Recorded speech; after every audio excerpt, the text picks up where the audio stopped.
They said tech wasn't for people like me. I proved that innovation knows no boundaries. I was told to be patient. I decided to be relentless.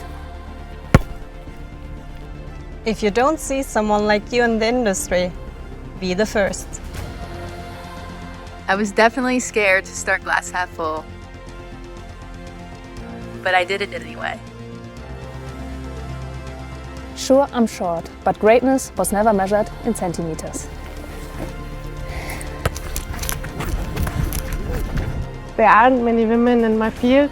There aren't many in downhill sports either. I guess I have a habit of choosing the steeper path. When I was young, there were hardly any female role models. Today, I inspire boys and girls alike. I built an app to fight climate change with no tech background. Just an idea and the will to make it real.